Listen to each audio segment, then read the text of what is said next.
बिहार में RRB NTPC exam को लेकर छात्रों का विरोध प्रदर्शन जारी है। इसी को लेकर छात्रों ने आज बिहार में बंद बुलाया है। इसे कई राजनीतिक पार्टियों ने समर्थन भी दिया है। आरजेडी, जन अधिकार पार्टी, हिंदुस्तानी आवाम मोर्चा और विकासशील इंसान पार्टी ने अपना समर्थन दिया है। बिहार बंद का असर पटना के साथ साथ कई जिलों में देखने को मिल रहा है। सुबह से ही छात्र सड़क पर नजर आ रहे हैं। ये छात्र आरआरबी एनटीपीसी सीबीटी 2 और ग्रुप डी सीबीटी 1 परीक्षा में धांधली का आरोप लगाकर विरोध प्रदर्शन कर रहे हैं। छात्रों की मांग है कि शिक्षकों पर एफआईआर वापस ली जाए। इन सब के बीच खान सर ने वीडियो जारी कर छात्रों से इस विरोध प्रदर्शन में शामिल न होने की अपील की है।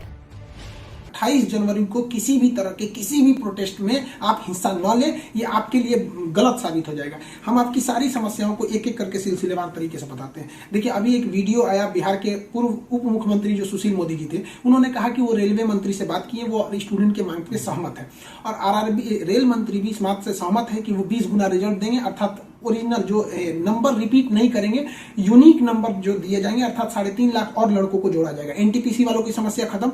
ग्रुप डी वालों की जो समस्या थी, उनके लिए सीबीटी 2 को वो जो अचानक जोड़ा गया था, उस पर भी वो सहमत हो गए, इसे भी हटा देंगे वहां पर। इसके साथ ही रेलवे रिजल्ट पर बिहार के पूर्व उप मुख्यमंत्री सुशील कुमार मोदी ने एक बयान जारी कर कहा कि रेल मंत्री अश्विनी वैष्णव से उनकी लंबी बातचीत हुई है। इस दौरान ये सहमति बनी कि ग्रुप डी की 2 की जगह 1 परीक्षा लेगा। रेलवे और एनटीपीसी के परिणाम एक उम्मीदवार यूनिक रिजल्ट फॉर्मूला लागू होगा। रेलवे भर्ती बोर्ड के परीक्षार्थी बहनों और भाइयों, आज नई दिल्ली में भारत के रेल मंत्री श्री अश्विनी वैष्णव जी से मेरी लंबी बातचीत हुई है और उन्होंने आश्वस्त किया है कि एनटीपीसी के परीक्षा के अंदर 1 छात्र 1 रिजल्ट की जो मांग है, उस पर उन्होंने सहमति प्रकट की है और कहा कि 3.5 लाख और छात्रों का रिजल्ट प्रकाशित किया जाएगा। और दूसरा, ग्रुप डी की 2 परीक्षा के स्थान पर 1 परीक्षा की जो मांग थी, उस पर भी उन्होंने सहमति प्रकट की है।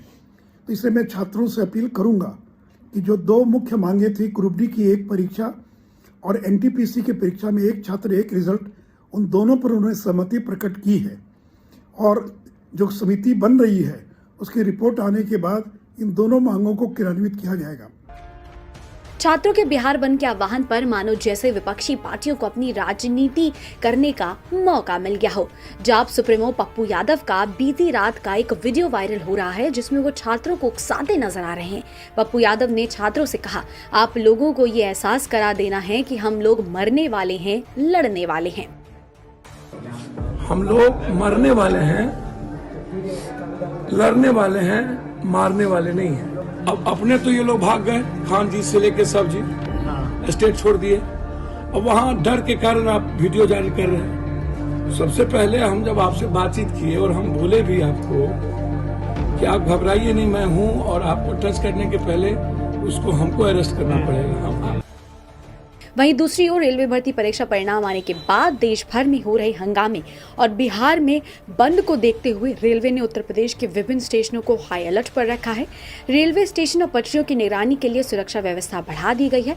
साथ ही रेलवे की तरफ से आश्वासन दिया गया है कि छात्रों की मांगों को सुना जाएगा और उनकी समस्याओं को हल करने के लिए कमेटी बनाई है, लेकिन छात्र मानने के लिए तैयार नहीं है।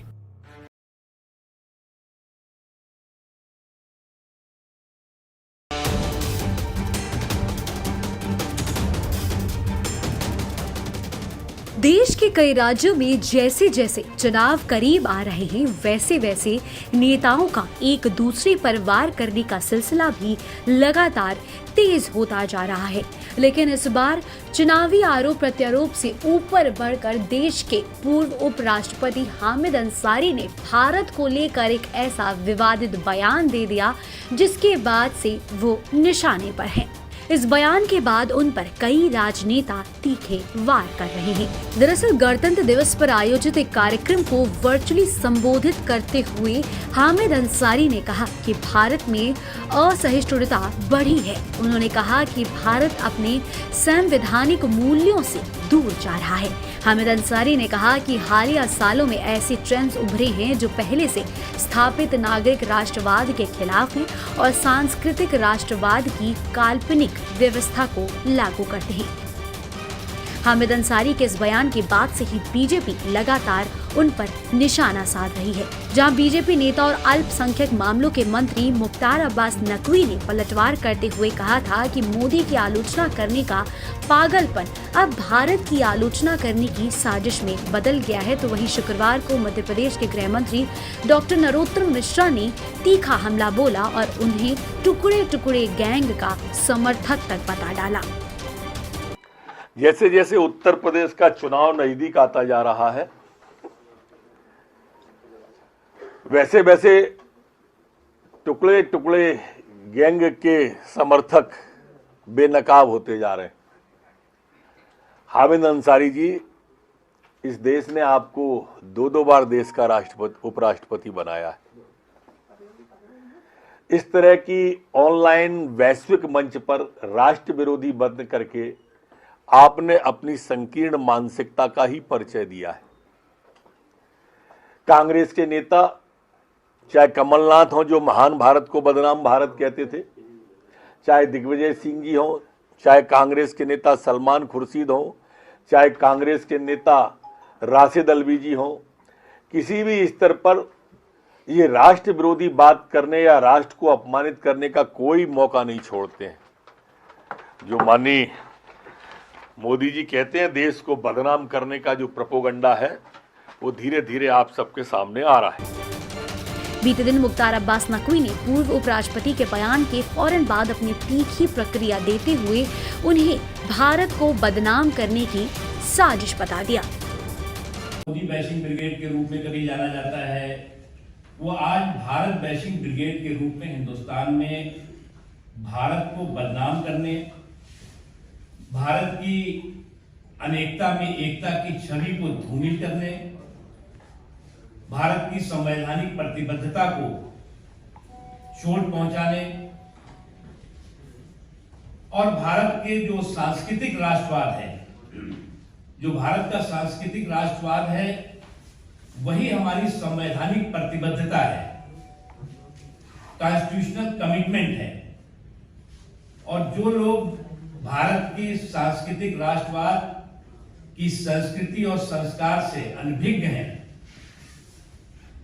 वो आज मोदी बैशिंग की सनक में भारत बैशिंग की साजिश की पराकाष्ठा तक पहुंचे हैं। वहीं केंद्रीय मंत्री नरेंद्र सिंह तोमर ने भी हामिद अंसारी के बयान पर प्रतिक्रिया देते हुए कहा कि मैं सिर्फ इतना जानता हूं कि भारतीय जनता पार्टी और भारत सरकार नरेंद्र मोदी जी के नेतृत्व में सबका साथ, सबका विकास, सबका विश्वास और सबका प्रयास इस सिद्धांत के आधार पर काम कर रही है। सिर्फ इतना ही नहीं, बीजेपी लगातार हामिद अंसारी के इस बयान को सीधा उत्तर प्रदेश के चुनाव से जोड़ रही है।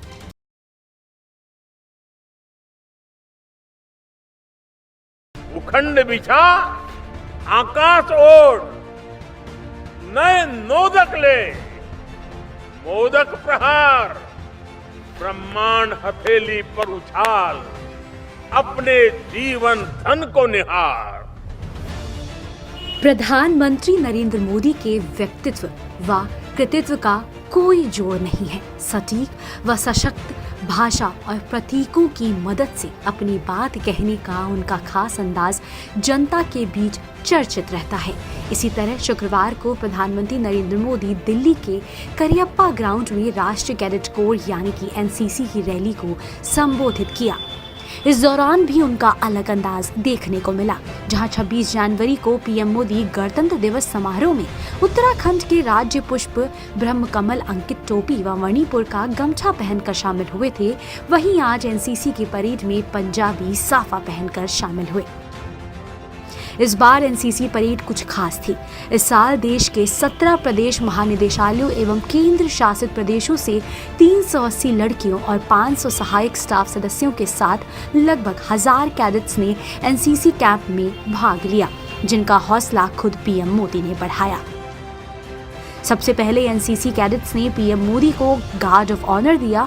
उन्होंने मार्च पास्ट का निरीक्षण भी किया। साथ ही विभिन्न तरह की परफॉर्मेंसेस से एनसीसी कैडेट्स ने अपना शौर्य देश के सामने रखा। पीएम मोदी ने अपने संबोधन में राष्ट्र निर्माण में अहम भूमिका निभाने वाले वीर सपूतों को आदरपूर्वक नमन किया। साथ ही जब पीएम मोदी खुद एनसीसी कैडेट थे, उस समय को याद भी किया। मुझे गर्व है कि मैं भी कभी आप ही की तरह एनसीसी का सक्रिय कैडेट रहा हूं।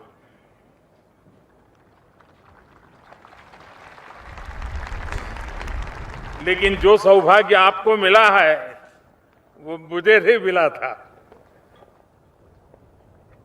मुझे एनसीसी में जो ट्रेनिंग मिली, जो जानने सीखने का अवसर मिला, आज देश के प्रति अपनी जिम्मेदारियों के निर्वहन में मुझे उन संस्कारों से, उस ट्रेनिंग से असीम ताकत मिलती है। साथ ही पीएम मोदी ने एनसीसी कैडेट्स और देश की जनता के सामने साल 2047 में भारत की छवि की रूपरेखा सामने रखी।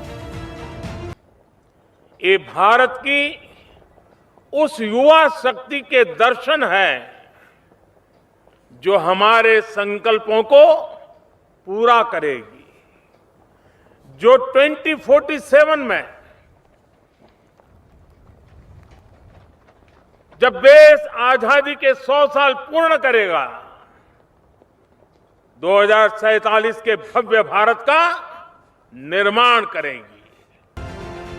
आपको बता दें कि एनसीसी की ये रैली हर साल 28 जनवरी को आयोजित होती है। इस दिन एनसीसी के गणतंत्र दिवस शिविर का समापन समारोह होता है। इसमें प्रधानमंत्री कैडेट्स की सलामी लेते हैं और सर्वश्रेष्ठ कैडेट्स को सम्मानित करते हैं। Subscribe now and press the bell icon. Never miss an update.